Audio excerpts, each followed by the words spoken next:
नमस्कार भागवान भाइयों, यदि आपने हमारे YouTube चैनल को अभी तक सब्सक्राइब नहीं किया है तो प्लीज़ हमारे YouTube चैनल को सब्सक्राइब करें। भागवान भाइयों, यदि आपके मन में किसी भी तरह के कोई भी प्रश्न है तो आप कमेंट बॉक्स में लिख सकते हैं। और हाँ, यदि आप कुछ जानकारियाँ साझा करवाना चाहते हैं या फिर कुछ सुझाव भी देना चाहते हैं तो वो भी हमें कमेंट बॉक्स पर लिख कर दे सकते हैं।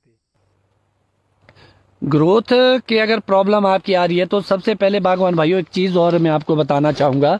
जो ये हमारा दिसंबर का महीना है, ये वक्त सॉइल टेस्टिंग का बहुत अच्छा समय माना गया है, नवंबर और दिसंबर का।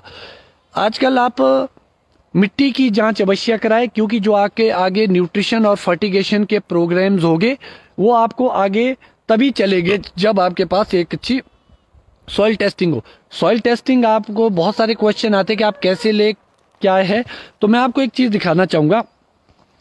यहाँ मेरे पास ये इंस्ट्रूमेंट है, ये सोलन से मैंने लिया था। इसको आप ड्रिल करके नीचे डालेंगे और आप इसको ऊपर खींचेंगे तो अगर आप देख पाएंगे तो इसमें आप देखेंगे कि मिट्टी का सैंपल पूरी तरह से आ चुका है। ये देखिए,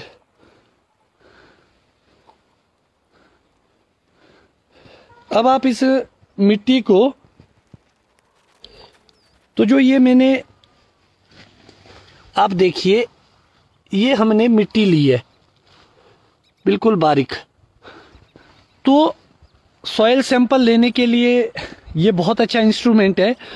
और जो मेरे सराउंड में रहते हैं, मेरे रोडू जुब्बल के नज़दीक में रहते हैं, इवन कोटखाई तक रहते हैं, अगर किसी को ज़रूरत है तो आप इसे मुझसे ले सकते हैं। और लेने के बाद, अपना सैंपल लेने के बाद इसको मुझे रिटर्न कीजिए।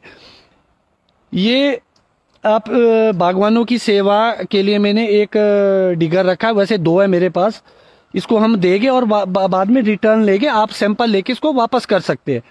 तो ये चीज़ आप सोलन से परचेज भी कर सकते हैं अगर आपको सॉइल सैंपलिंग लेनी है। सॉइल टेस्टिंग ज़रूर कराएं अपनी, और गुना के निशान में एक एक पौधा छोड़ के मिट्टी सैंपल लेते हुए कुछ चीज़ों का ध्यान। ऑर्चर्ड बहुत पुराना है और एक बहुत नया है, तो उसके अलग अलग सैंपल होंगे, एक ही सैंपल नहीं होगा। और अगर आपकी मिट्टी, एक ही खेत या एक बगीचा दो तरह का है, कई जगह आपने देखा लाल मिट्टी होगी, कई जगह काली होगी एक साइड। अगर आपके अलग अलग मिट्टी का स्ट्रक्चर है तो सैंपल दो होंगे। अगर आपका सिमिलर एक ही साइज के पौधे हैं और एक ही तरह का मिट्टी की संरचना है आपके, तो सैंपल एक ही लेना आपने, क्योंकि फिर बागवानों के ऊपर ज़्यादा बर्डन पड़ जाता है, खर्चा बढ़ जाता है आपका। तो आपको ये देखना होगा कि भाई आप सॉइल टेस्टिंग लेनी कहाँ से। अब जहां आप अमूमन बहुत सारी जगह ये बोला जाता है कि बंजर से लीजिए, अंदर से लीजिए, बाहर से, कंफ्यूज रहता है बागवान। आपको सॉइल का सैंपल जहां आप फर्टिगेशन करते हैं, खाद डालते हैं, वहां करें। और सबसे महत्वपूर्ण बात है, अपना तौलिया बाहर जरूर करे, बहुत अंदर ना करे। अगर आप देख पाएंगे मेरे पौधे का जो ये डाया है, छोटे पौधों का, ये पौधों का, तो इसका आप अगर डाया देखेंगे तो यहाँ है, इसके साथ यहाँ बाहर है। अगर सैंपल लिया जाएगा तो यहाँ बाहर से लिया जाएगा।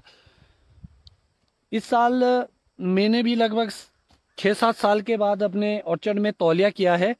मैं मैक्सिमम तौलिया नहीं करता हूँ, और सिर्फ बाहर से थोड़ी सी पट्टी खोद के हम उसमें मिक्सिंग करते हैं खाद और उसका। तो तौलिया करना इतना ज़रूरी नहीं मानता हूँ मैं। अपनी स्टार्टिंग में ज़रूरी हो सकता है छोटे पौधों में, मगर बाद में मुझे नहीं लगता कि ज़रूरी है, उल्टा हम इसको डैमेज करते हैं।